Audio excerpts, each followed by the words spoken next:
Wear ever you did it with conviction. నమ్మారు, డెడికేషన్తో చేశారు. ఏది కూడా ఊరికే మన వాళ్ళు ఉమ్ముతాడి అంటారు, అది అంటుకోదు, అది ఊడిపోతుంది మళ్ళీ. అలా కాకుండా చేశారు. సో ఎక్కడ చెడ్డ పేరు లేకుండా వచ్చా అంటే ఎక్కడైనా ఎదురీత ఉంటుంది. ఎదురీత ఎక్కడైనా ఇప్పుడు మా ఉంది, మాలో పదవుల కోసం నేను పోతే 25 years అయింది మా పెట్టి. 15 years బ్యాక్ పదవిలో ఉండాలి హీరోగా ఉన్నప్పుడు. అవును, ఎప్పుడు కోరుకోలే.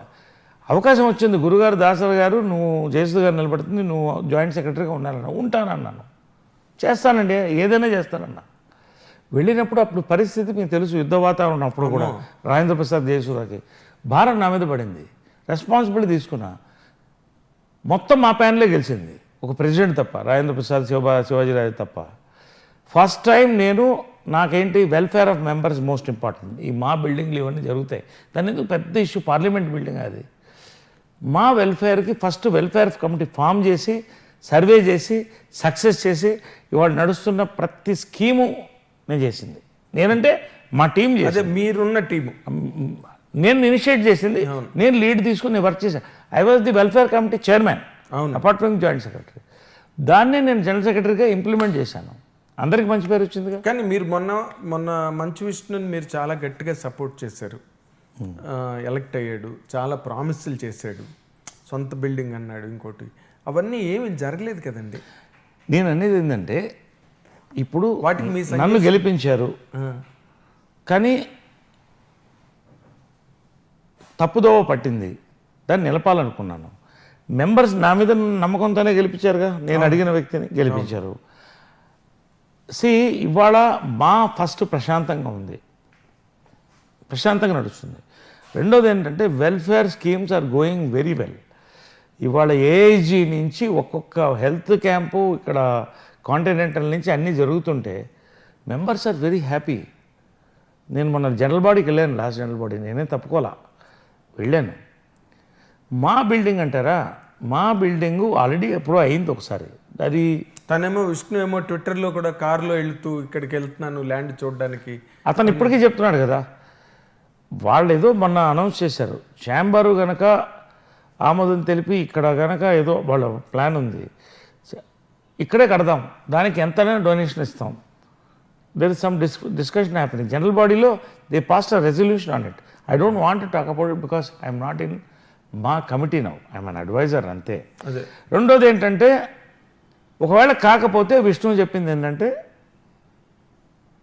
నేను నార్సింగ్లో ఇక్కడే నేను ఇస్తాను, ల్యాండ్ ఉంది, నేను ఇస్తాను, ఒక 5 crores ఎంతో ఖర్చు పెడతాను, అందరు ఇక్కడికి ఆఫీస్ ఓకే అంటే ఇదే ఇస్తానన్నారు. Okay. So I'm waiting, I'm also waiting to see it happens fine, లేకపోతే వాళ్ళే సమాధానం చెప్పాలి. నేనేం దానికి వెనకట్లా. బట్ పెద్దలందరూ ఉన్నారు, జెన్యున్గా ఏ డిసిషనో అది జనరల్ బాడీలో అందరికీ ఆమోదమైంది. అందుకని ఆ topic you can ask them, they will answer. ప్రశాంతంగా ఉంది. వెల్ఫేర్ నాకు కావాల్సింది వెల్ఫేర్ అండి, building is secondary for me. But welfare బాగా జరుగుతుంది. నేనే స్కీమ్స్ పెట్టానో పెన్షన్స్ దగ్గర అన్నీ కంటిన్యూ అవుతున్నాయి, ఐఎమ్ హ్యాపీ.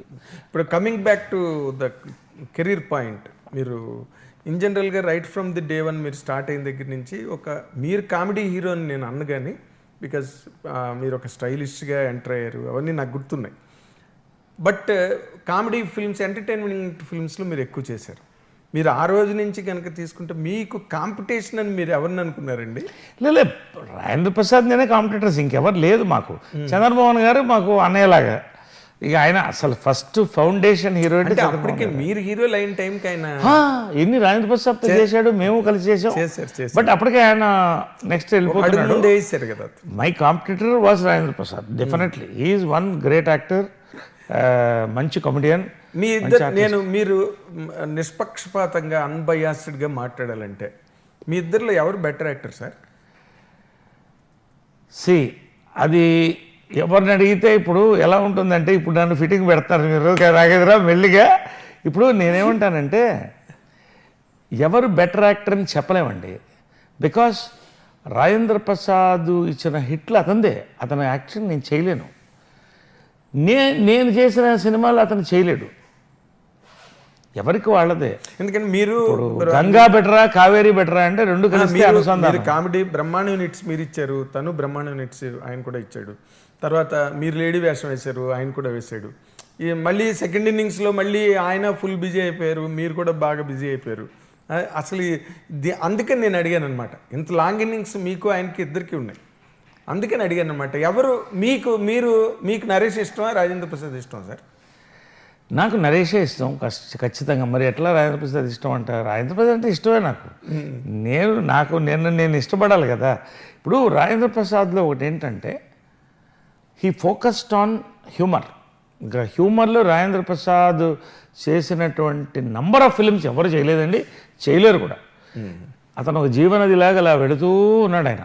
నేను మధ్యలో రాజకీయాలకు వెళ్ళాను, చిత్రం లాంటి సూపర్ హిట్స్ ఇచ్చాను, పోలీస్ బ్యారెల్ లాంటి మంచి హిట్స్ ఇచ్చాను. మళ్ళీ వెనక్కి వచ్చిన తర్వాత if you observe also comedy సినిమాలు నేను తక్కువ చేశాను. డిఫరెంట్ క్యారెక్టర్స్ చేసుకుంటూ వచ్చాను. దృశ్యం, గుంటూరు టాకీస్లో లీడ్ రోల్ చేశాను, ఆల్ ఫాదర్ రోల్ చేశాను, రంగస్థలంలో చేశాను. ఇప్పుడు మళ్ళీ మీరు ఇలా చేస్తున్నారు కదా, అవతల ఆయన శ్రేయోభిలాష్ అని, ఆ నలుగురు అని, తోలుబొమ్మలాట అని, మళ్ళీ తను కూడా మీరిద్దరు ఎక్కడ తగ్గట్లేదు అసలు. మా విషయంలో కూడా మేము రాసేటప్పుడు నరేష్ రాజేంద్ర ప్రసాద్ అంటే ఇట్ ఈస్ ఎ రిడిల్. అంటే అంటే చాలా మోస్ట్ వెల్కమింగ్ ప్రాస్పెక్ట్ అండి ఇండస్ట్రీకి. ఎందుకంటే you are also an actor of such potential and ఈ ఆల్సో మీరు ఉండడం సినిమాలకి చాలా హెల్ప్.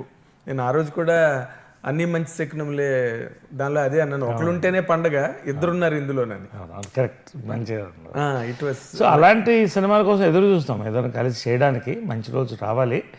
ఒకటేంటంటే ఇప్పుడు ఒక్కసారి మనం సీరియస్ కంటెంట్ పక్కన పెట్టి మీరు ఒక వెల్ టు డూ ఫ్యామిలీలో పుట్టారు, అదే వెల్ టు డూ కండిషన్స్లో పెరిగారు, and you're a handsome person by all means, and మంచి హిట్స్ ఇండస్ట్రీలో. బ్యాక్గ్రౌండ్ చూస్తే అదిరిపోయే బ్యాక్గ్రౌండ్, మంచి క్యాష్ పార్టీ, మీరు ఇన్ని ఉన్నాయి కదా. లవ్ ఎఫెక్ట్స్లో ఎక్కడ పడలేదండి? మిమ్మల్ని ఎవరు క్యాచ్ చేయలేదా? లవ్ అఫేర్స్లో క్యాచ్ చేయలేదా అని మెల్లిగా నన్ను మళ్ళీ క్యాచ్లోకి తిప్పుతున్నాడు. ఇప్పుడు that is the spice of any career అండి. ఇప్పుడు తక్కువన్నీ సంసారం, సాగరం, చదువు, సంస్కారం, విద్యా, వినయం, ఇవన్నీ కామన్గా నడుస్తుంటాయి అవన్నీ. But what is about it? I mean ఇప్పుడు మీరు మాట్లాడకపోతే వస్తున్నా దానికి వస్తున్నా. ఇప్పుడు ఒకటి మాత్రం నన్ను ఒక టీవీలో ఇంటర్వ్యూ చేశారు, మీరు ఏ అమ్మాయిని కూడా ఎప్పుడు కూడా మీతో నటించాలంటే కొన్ని కండిషన్స్ కాస్టింగ్ కౌచ్ ఎప్పుడన్నా పెట్టారా అని అడిగారు. నా జన్మకి పెట్టను అని చెప్పాను. ఎందుకంటే అంతకంటే దౌర్భాగ్యం ఇంకోట్లేదు అని ఒక ఎగ్జాంపుల్ కూడా చెప్పాను.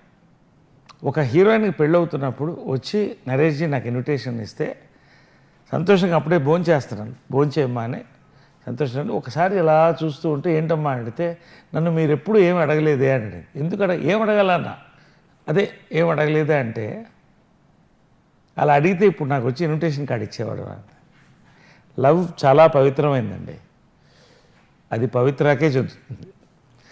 కాబట్టి తప్పటడుగులు దాని మీద కూడా నాకు క్వశ్చన్ ఉందండి పవిత్ర గారి మీద కూడా నేను అడుగుతాను. తప్పటడుగులు ఇందాక మీరు అన్న దాంట్లో ఏంటంటే casting couch is a cheap concept.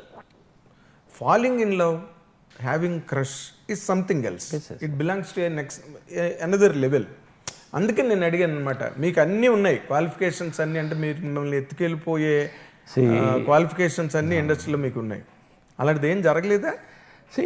నన్ను చాలా మంది లవ్ చేశారు, లవ్ చేస్తారు కూడా. ఎందుకంటే డబ్బు పక్కన పెడితే వస్తున్నా, నేను రావాలి కదా, పాయింట్ చెప్పాలిగా.